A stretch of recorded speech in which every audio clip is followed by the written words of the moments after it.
Thank you very much, and it's great to be here. It's great to see some old friends and to see some new old friends. Mr. Hamner back there just introduced himself as a student of my mother's back when she taught at County High in the 1950s. That would be Tuscaloosa County High. And I'm glad to see you come out on such a less than ideal day to when I talk about less than ideal times, and perhaps ideally see some parallels with today's less than ideal times. A word of warning, this is not your typical historical presentation. As an historian, I'm concerned as much with the future and the present as I am with the past. I see history as a practical enterprise whereby we extract clues from the lives of those who have come before in order to prepare us to meet an uncertain future. In other words, I look backwards in order to look forwards. The second way in which this is not a typical historical presentation is that I take everyday life very seriously. We are accustomed to looking to intellectual, political, and social elites to articulate our positions, but that is because it is easy to do so. In fact, all of us act out of basic and important positions, even if we fail to acknowledge or voice them. As I say in the last line of the book, everyday life is saturated with ideas, values, and meaning. So with those two warning signs, let's see what these folks were up to in Tuscaloosa a century and a half ago.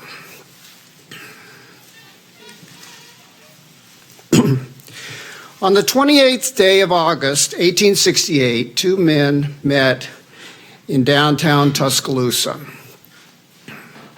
Dr. Noah Cloud was the state's newly elected superintendent of education, and the Reverend Lakin was the University of Alabama's new president. The two men probably met at the center of town, the intersection of Market Street, now Greensboro Avenue, and this is Market Street headed south. You can see the former City Hall rising up there on the left, and Broad Street, which is now University Boulevard. As Cloud and Lakin began walking east toward the university a mile ahead, they passed by the vacant ruin of what had once been Washington Hall, now PNC Bank or something. It changes the names all the time. Tuscaloosa's finest hotel and social center. Some occupying Union soldiers had burnt it to the ground a few years earlier. Immediately beyond, Shandy Jones may have been out in front of his barber shop. Born a slave, Jones had achieved financial success by cutting hair and investing in real estate. In fact, he had become one of the wealthiest black men in Alabama. At the end of the same block where De Palma's restaurant is today was the office of the Tuscaloosa Independent Monitor, a newspaper edited by one Rylan Randolph. Dr. Cloud and Reverend Lakin continued their walk down Broad Street toward the university. The green umbrella formed by the water oaks, welcomed on that hot August day, had given the town its nickname, the City of Oaks. Today, the Druid City, because Druids inhabited oak trees. Their boots kicked up dust. After about 20 minutes, the two reached the University of Alabama. Dr. Cloud and the Reverend Lakin opened the gate and walked onto the campus. The path before them had once been a lovely cedar-lined approach to the rotunda, the university's main building. And this was described at the time as one of the finest architectural gems in the South.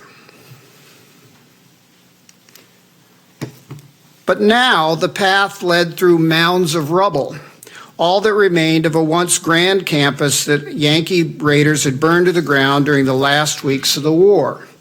Straight before them, they saw the newly completed and still vacant Woods Hall, Its towers, crenellation, and barracks stood as a modern version of a medieval castle, defying the Yankees to invade again. And you can see on either side of the path the rubble. The one on the left is still there, by the way.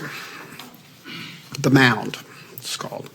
The superintendent and new president, Cloud and Lakin, were met by Professor of Ancient Languages William Stokes Wyman. President Lakin asked for the keys to the university, but Professor Wyman refused, for he would recognize neither man's authority, legal though it was. Flummoxed in their attempt to assume leadership of the university, the two returned to their homes. Dr. Cloud to Montgomery by steamboat, and the Reverend Lakin to Huntsville by buggy. 8 miles northeast of town, Lakin stopped for the night at a farmhouse.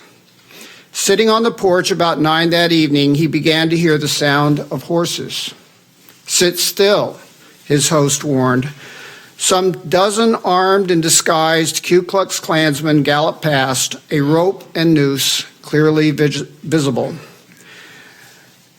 Lakin awakened the next morning to learn that 3 armed black men had spent the night guarding him. He made his way home to Huntsville safely.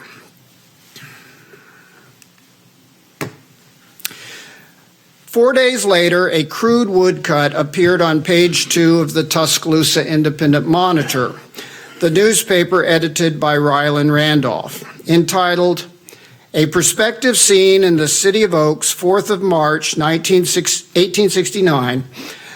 The cartoon predicted the fate of President Lakin, the one with the carpet bag, and Dr. Cloud, after the Democrats had won the election in November and their presidential candidate had taken office the following March.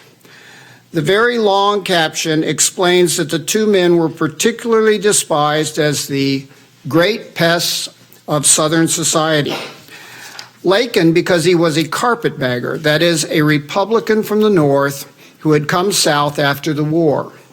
And Cloud, because he was a scalawag, that is, a white Southerner who had joined the Republican Party after the war. The KKK on the side of the donkey identifies the Ku Klux Klan as the enforcement wing of the Democratic Party, charged with carrying out the threatened lynching. The woodcut also includes a freedman, that is, a former slave. We don't see him depicted in the woodcut, but the caption notes that the oak limb is long enough to hang any black man who wants to vote for the Republican candidate for president, Ulysses S. Grant. The editor had in mind the barber Shandy Jones, the most prominent freedman in Tuscaloosa, a solid Republican and a Grant supporter. So we have here the 4 archetypical characters from the post-war South: the Democratic Klansman on the one hand, and the Republican carpetbagger, scalawag, and freedman on the other.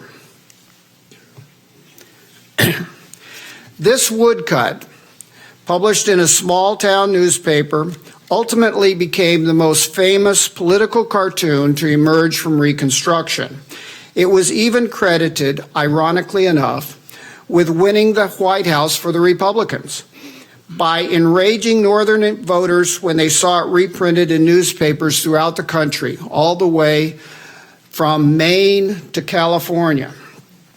Today, one can find the woodcut in just about any modern American history textbook or general work on Reconstruction. It is reproduced to show the violence of the era, but it's never explained that the characters in the woodcut were real people living in Tuscaloosa, Alabama. So who were these people? Rylan Randolph, the Klansman and editor. As a motherless child, young Rylan Randolph was bounced around among relatives who lived in the Alabama Black Belt, where they made fortunes growing cotton on their plantations. He entered the University of Alabama in the 1850s, but failed to graduate. Randolph spent the Civil War at various posts, but by 1863 he was in the Confederate cavalry serving under Nathan Bedford Forrest, the founder of the Ku Klux Klan. With the Confederacy defeated, his family's slaves freed, and his personal prospects nil, Randolph returned to West Alabama. In the fall of 1867, he purchased the Tuscaloosa Independent Monitor. Under Randolph's editorship, the newspaper's motto became, "The white man, right or wrong, still the white man." Soon after, he started the Tuscaloosa branch of the Ku Klux Klan. And here we have, out of Archives and History's collection, a photograph of the Independent Monitor's office. And for you Tuscaloosans, this is where De Palma's restaurant is today. You can see it reads Independent Monitor office here. But the interesting thing is on the second floor where you see this Union soldier standing at guard.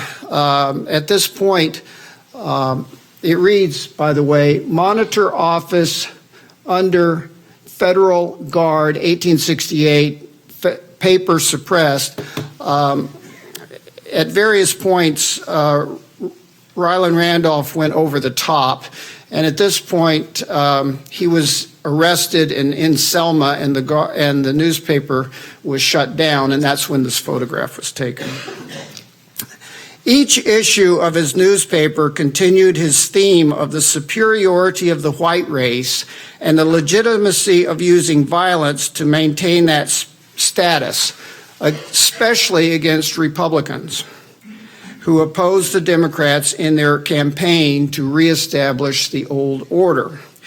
In an article entitled Duty of White Men, for example, the editor posed the question, why had God made peoples unequal if we were all created equal in his sight? Randolph's point was filled with irony, for Randolph was an atheist. In the reminiscences he wrote late in life, he recounted how his aunts and grandmother had raised him in Episcopal and Methodist churches, but upon reaching young adulthood, he renounced his faith after reading the works of the great disbelievers and questioning how any God could choose the Jews. Appomattox reinforced Randolph's disbelief, for no just God would have allowed the Confederacy to be defeated. Renouncing his faith was a turning point, for it freed Randolph to act without inhibitions, without moral laws, especially those handed to Moses on a couple of clay tablets. Thus, Rylan Randolph's life, while seemingly bizarre to us, exhibits a consistency that flowed in part from an intellectual and moral decision he made as a young adult.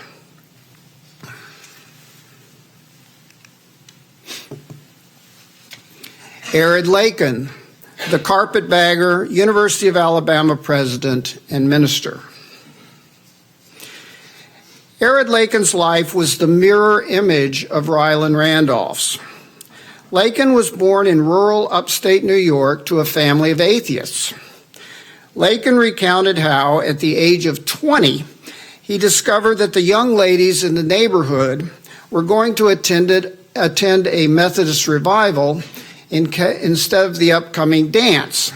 Well, he just couldn't handle that. So he went to see what all the fuss was about. But to his surprise, at the revival, Lakin found his faith, just as Rylan Randolph lost his faith. And like Randolph, that decision had enormous consequences. Lakin entered the ranks of the Methodist clergy. During the 1850s, he served as a missionary to New York City's 5 Point slum, the worst in America, and some thought the worst in the Western Hemisphere. That unspeakably violent movie, Gangs of New York, is set at the 5 Points slum. They get it all wrong, though. The movie has the Irish living in the old brewery. In fact, the old brewery had been taken over by the Methodists and turned into a mission, and that was precisely where Lakin served as the missionary. The minister and his family then moved to Indiana. We have no idea why. Peru, Indiana, which is in the middle of nowhere. When war broke out, he joined a Union regiment as chaplain and marched with Sherman to the sea. The North's victory reinforced Lakin's belief in a just God at work in the world, just as the South's defeat had confirmed Rylan Randolph's belief that there is no God. A few months after Appomattox, Lakin was assigned to Alabama by the Bishop of Cincinnati, which is why the cartoon depicts his carpet bag with Ohio on it. And by the way, I carry a carpet bag, and these are the greatest. I mean to tell you.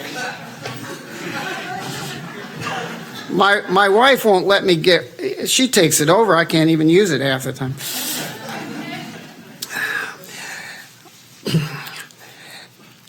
They settled in Huntsville. He was sent to Alabama the Methodists believed that now that the war was over and the cause had been slavery was gone, so we might as well reunite Methodism. Methodism, like the Baptists, like a lot of the mainline Protestant churches, had been split over slavery in the 1840s. So he was sent back to reestablish the mainline Methodist Episcopal Church in the South. The Lakins set up residence in Huntsville, where Mrs. Lakin and their daughter taught school to the newly freed people. Pastor Lakin went on the road establishing churches, primarily in North Alabama highlands, where many who were sympathetic to the Union lived. In 1867, he founded the Alabama Conference of the Methodist Episcopal Church, a biracial conference. It didn't stay biracial, but he was committed to a biracial church and spent the rest of his life ministering to black Alabamians. To former Confederates, including the editor of the Tuscaloosa Independent Monitor, Lakin represented precisely the sort of patronizing, meddlesome, race-mixing carpetbagger that they had fought a war to keep out. Noah Cloud, the scalawag and superintendent of education. After earning his medical degree, Noah Cloud purchased some slaves and land near Tuskegee, gave up doctoring, and began the life of a planter. He joined a local horticultural society and started publishing articles on the scientific method of farming, mostly crop rotation and generous use of fertilizer. Now, this sounds pretty simple today, but in those days, this was cutting edge. Scientific agriculture seems, as I said, unremarkable, but in the mid-1800s, well over 90% of the nation's economy came from farming. And the idea of applying the mind to the farm was a bit unheard of. The standard practice then was to work a farm until it was worn out, sell, and start all over again, further west. In addition to being patently inefficient, this wasteful practice tore apart families and made it difficult to build communities. Dr. Cloud opposed all this in the many articles he published, first in national agricultural journals and then in the journal he started in the 1850s, the American Cotton Planter, here in Montgomery, which quickly became the most respected publication of its type. His reputation was such that he eventually became vice president of the United States Agricultural Society. This is his home north of Tuskegee, LaPlace. Its present owners have and I commend them for this, renamed it Cloud 9, which I think is a terrific name. When war broke out, Dr. Cloud waited an entire year before entering Confederate service as part of a board overseeing surgeons, this suggesting a lack of enthusiasm for the Confederate experiment in self-government. He plunged into politics after the hostilities ended. Unlike the vast majority of his former associates, however, Dr. Cloud joined the Republican Party and was elected Alabama's Superintendent of Education. In that position, he pushed for universal education for black as well as white in a state that faced formidable opposition and precious few funds. He saw in universal education the key to moving the state and its residents forward. Much of Alabama's attention in 1868 focused on Cloud's attempts to reopen the university with the carpetbagger Lakin at its helm. The university was the center of much of the conflict in the state because it was the institution charged with creating Alabama's leaders and thereby establishing its future path. The upcoming generation of leaders would face unprecedented decisions. Who would write the history of the Civil War, and by so doing, assign moral responsibility for all those deaths? Would the state move toward racial equality or legislate racial division? Would the state embrace the new industrial economy? And that would be, would they teach industrial skills at the university? Or would planners remain powerful? The Republicans proffered one vision of Alabama's future, the Democrats another. Through the columns of his newspaper, Rylan Randolph carried on a vicious campaign against Dr. Cloud and the other members of the State Board of Education. Finally losing their patience, the board proposed removing the University of Alabama from Tuscaloosa to a location, quote, where the hostile feelings of the community will not be continually exhibited toward the institution and its professors, and where the institution will be welcomed and cherished as the University of Alabama ought to be. Selma, Montgomery, and especially Elyton, the future Birmingham, were high on the list. The fight continued at a fever pitch, but in the end, of course, the university stayed put. A few years later, however, the Methodists presented the state with the East Alabama Male College, renamed the Agricultural and Mechanical College of Alabama. It became the state's land-grant institution. The measure certainly got and by the way, the University of Alabama was always scheduled to be the land-grant institution, as other states in the South had made their state university the land-grant institute. This is the Morrill Act. The Agricultural and Mechanical College of Alabama became the state's land-grant institution instead. The measure certainly got the strong support of Dr. Cloud, who was then in the legislature. What behind-the-scenes influence he had on the decision is unknown, but the new school in Auburn was awfully close to Cloud's old homestead north of Tuskegee. Dr. Cloud represented just the sort of betraying apostate that the former Confederates detested above all others.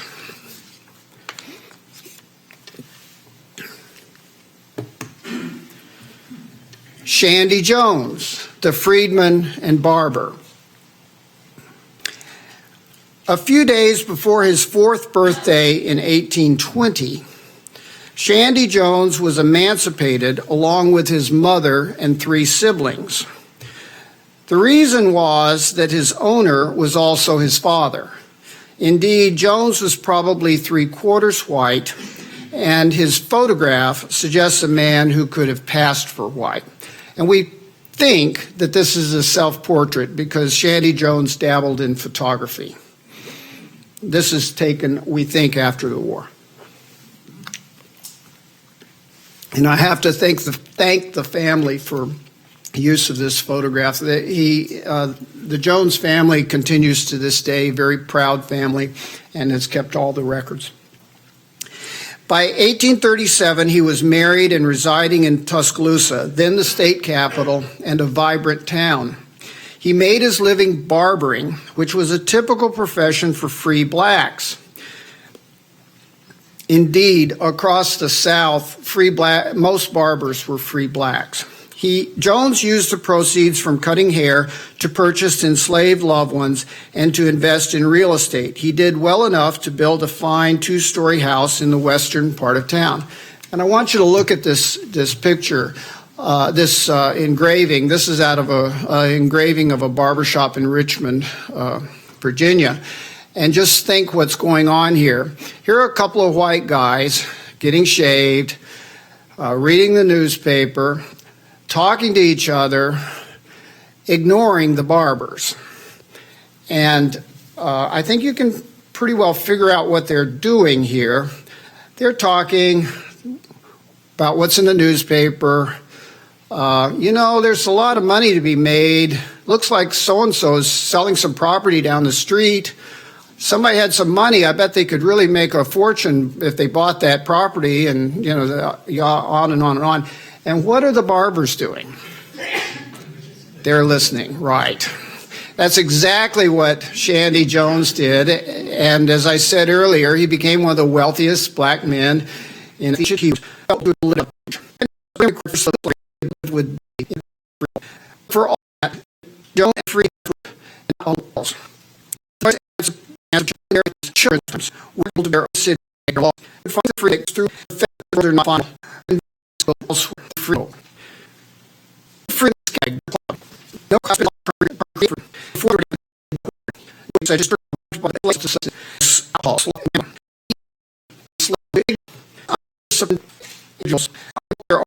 others slaves or in such if you want individuals for freedom. It's institutions such as churches, schools, freely. Liberal schools, as my own college, are the saw in some measure free education keep themselves. For the cloud to free of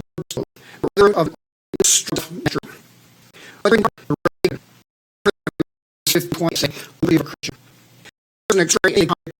The first service with all. We raise up in service. Different to say service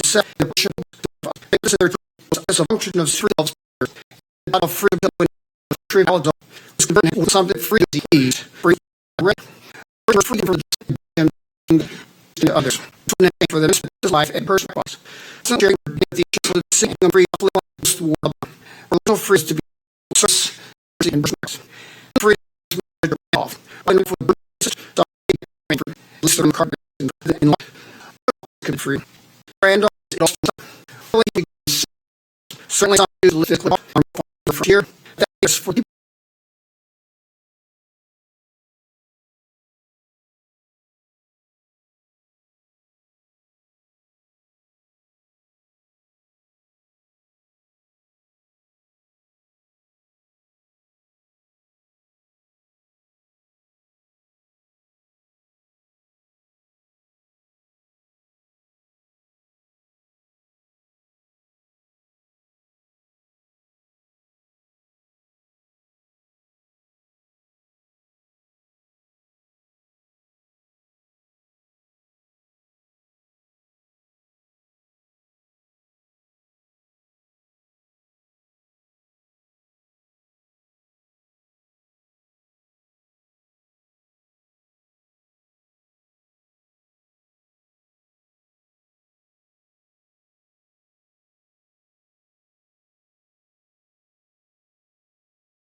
were pretty much all alike.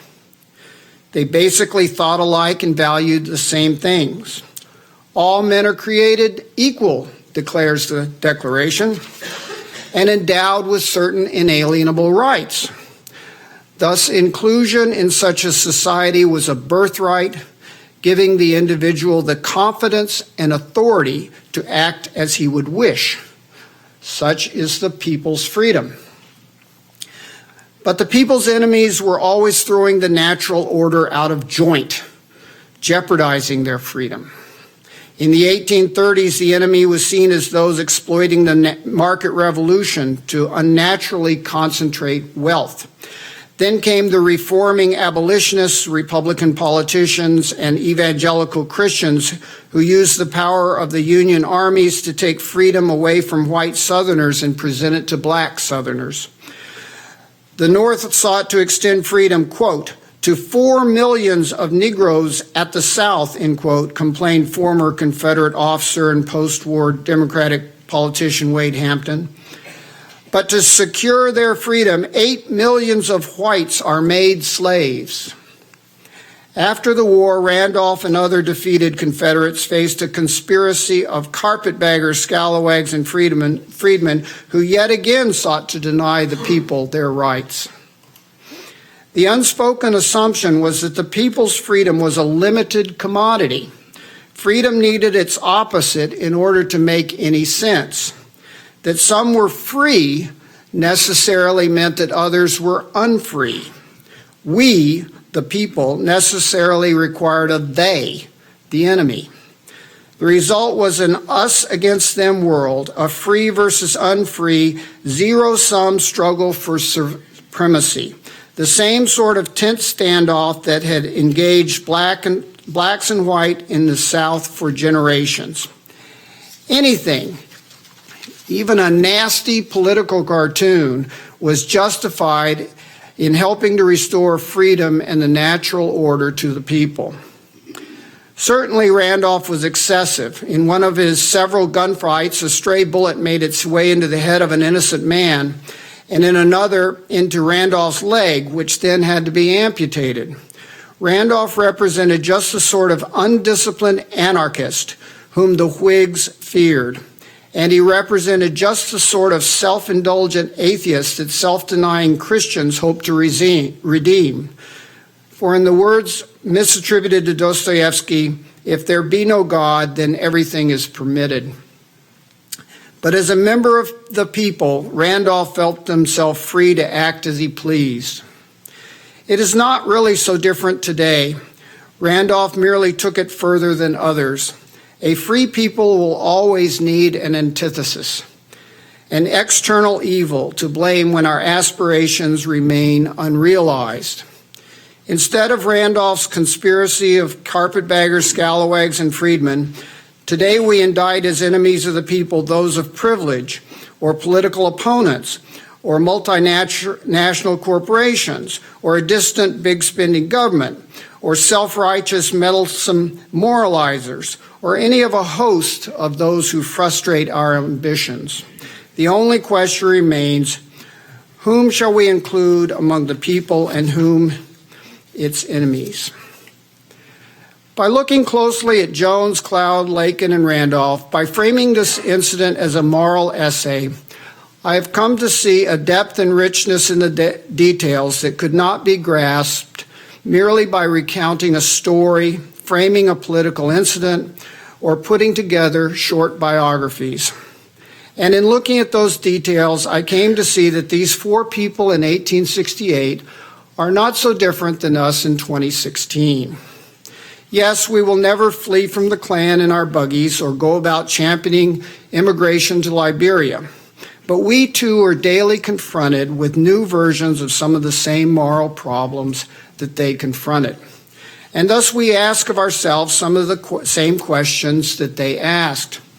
Are we freed by gaining independence from others or by serving others? Is liberty a matter of self-expression or the fruits of self-denial? Does merely living in a free land make one free, or is freedom to be sought in the heart and mind? These questions, like all important questions, admit no easy answers. But thoughtful people, liberally educated people like ourselves, need to ask these questions. And thoughtful people will construct answers by looking about themselves, sometimes among ordinary people in the most ordinary of places, even on the streets of Tuscaloosa, for example. Thank you.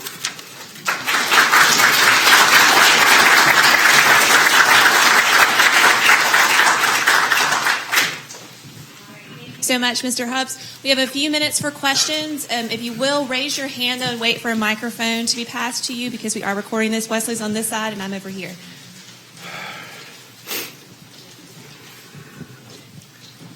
Right back there.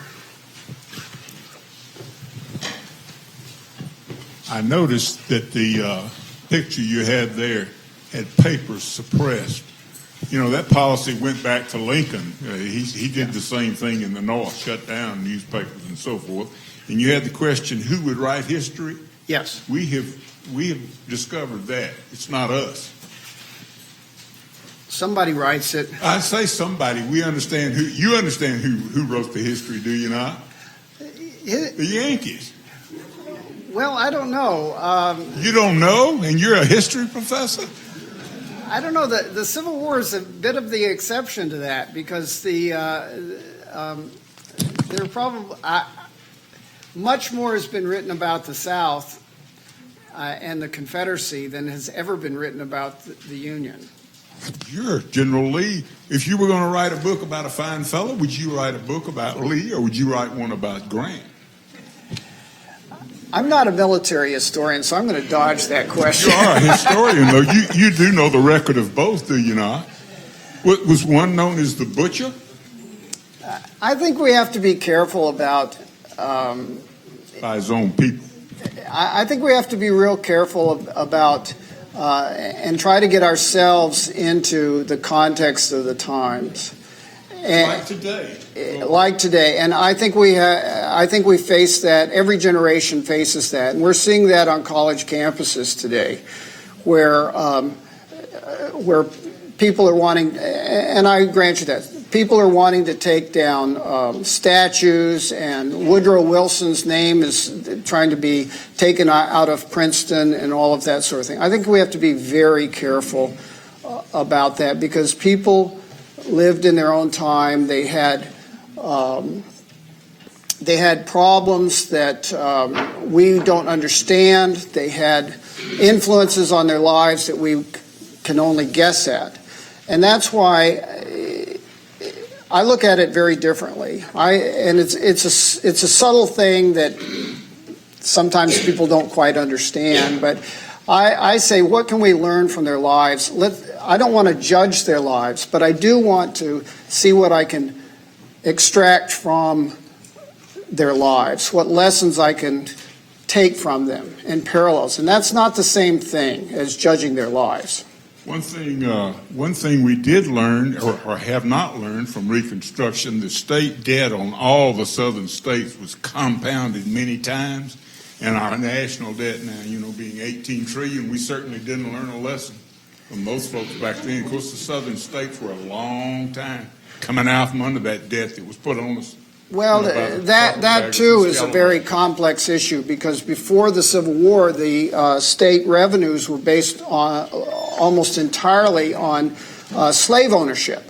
So you dispense with slavery, and where does the state get its revenues? Well, all of a sudden, taxes are going to be falling on those who have never paid taxes before. So those who would normally support all sorts of measures, such as free education, public education, that the Republicans are bringing in are the same ones who are going to be blaming the Republicans for taxing them for the first times in their lives. So it's a very difficult situation. I think we need these are complicated look issues. closely and see if there were actually improvements made by those debts that were piled up on Alabama, South Carolina. Well, I think free education, public education, is a vast improvement over no education. Thank you. Yes, we have a, okay. First name, I'm sorry, I didn't get. What was Lincoln's first name? Abraham? No, the Lakin. Oh, Lakin, Arid. His name was Arid Simon Lakin, A-R-A-D. And I haven't, you find that name occasionally, but it's a very uncommon name today. You just don't hear that name. But you do find it in the 19th century. Yes, sir. You spoke about religion Yes. throughout your presentation. Yes. But you narrowed it to Christianity. Yes. And it seems to me that if you look across a variety of religions, that the golden rule keeps popping up, and it's even in the Humanist Manifesto. Yes. But these are 19th century people. They, Well, I understand. Other religions existed at the same time, but you're jumping forward to the problem that we face today. Yes. In particular, interreligious wars there in the Middle East. And it seems to me that we need to find a common denominator among religions that can unify us, and also people who are atheists or agnostics. We face serious problems today, and I think when we look at the past, we can see that they too face serious problems. And my goal is that perhaps by looking at the past, we can gain clues into facing the problems that we face today. And I mean, the future is dark, and perhaps by proper preparation, we can make our way into the future better than with no preparation. That's my goal.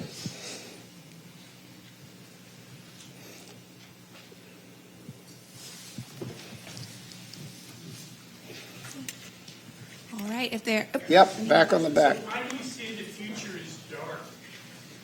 Why do I see the future as dark? No one knows the future. I don't mean by dark. I don't mean pessimistic necessarily. I mean that we don't know what's coming. We don't know what's coming, but we need to be prepared for the twists and turns, no matter what's coming. Yes, ma'am.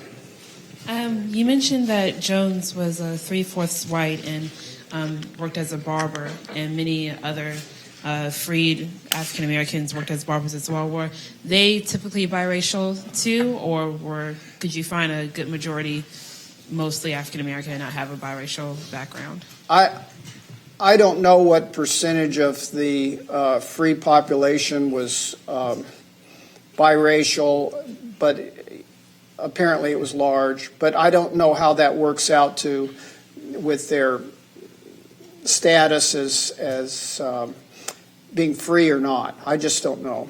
It worked for Shandy Jones. He was very fortunate to be freed by his master because his master was his father. But I think that was probably unusual.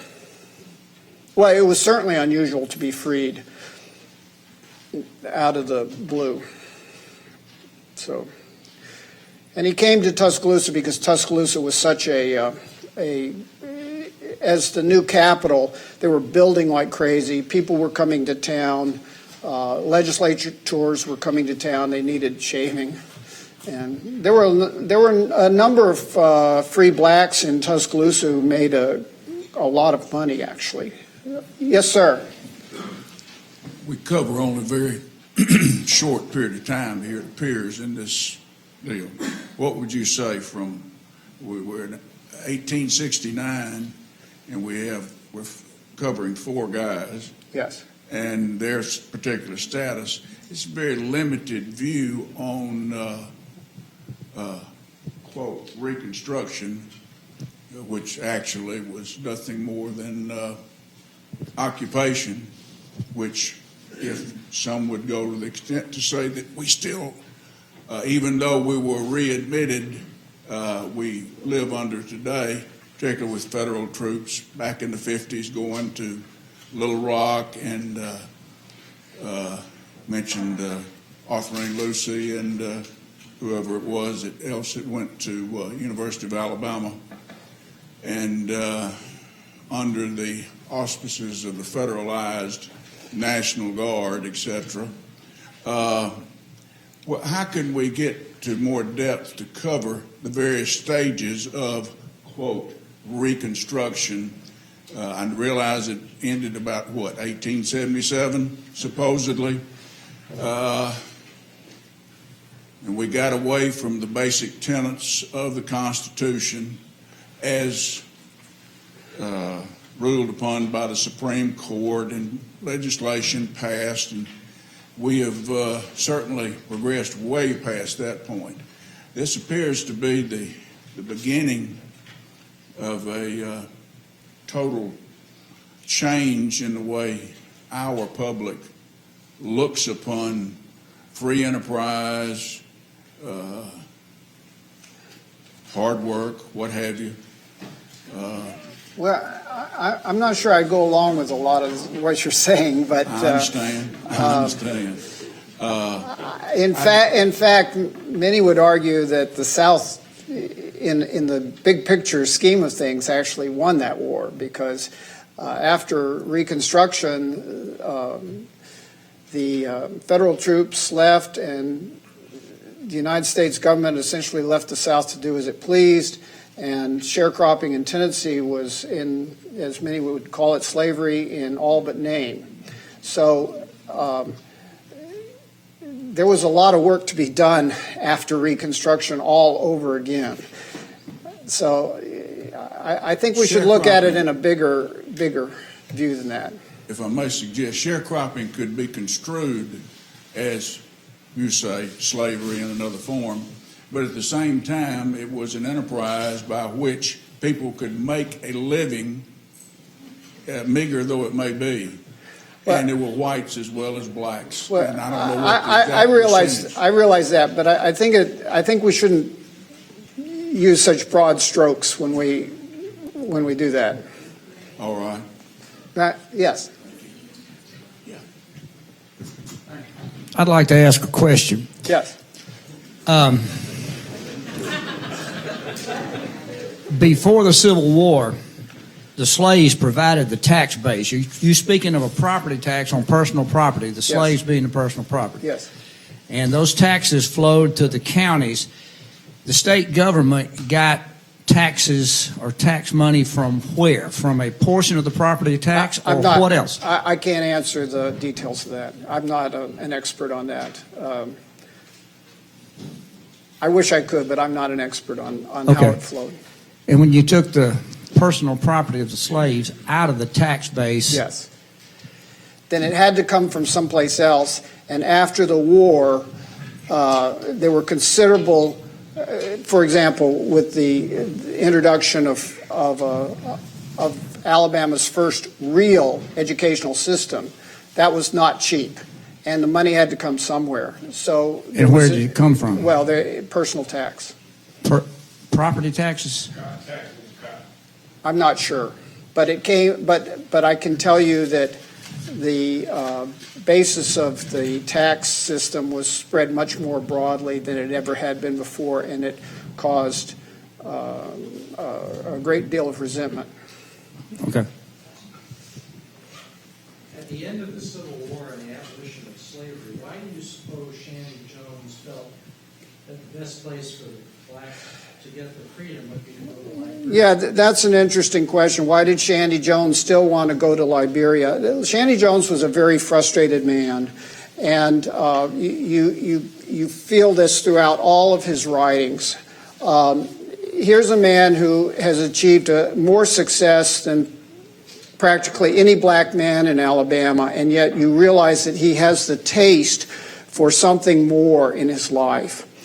And he's going all around in the 1850s and even the 1840s, going around saying, listen, let's all go to Liberia where we can be in charge of our own lives. And even during the war and after the war, he's saying, well, let's go to Liberia, and then it just becomes clear this isn't going to work. I argue that what really drove the man was hope. And hope drives us too. If you don't have hope, why do you think people invest in those Powerball things of which they have one chance in 300 million of winning? Because if you don't have hope, you just don't have anything going for you. And that's really what drove him. All of these four characters, I argue, manifest the same sorts of ideas and aspirations that we have. I mean, we're not all one thing. We all have little bits of all of these things going in us. And Shandy Jones manifested in a more extreme way the idea of hope that all of us have in order to live. And I mean, every day I get out of bed and I say, I hope I'm going to make it through this day, at least till I get that cup of coffee, you know. And that's what I think really drove him. And he was just a very frustrated man, and he had to see hope somewhere, and he saw that his fellow black Americans had somehow achieved something over in Liberia, even if he'd never been there before. All right, we are right at the hour, so thank you again, Thank Mr. you. Hubbs, and This he'll be has been a here great- for a few minutes.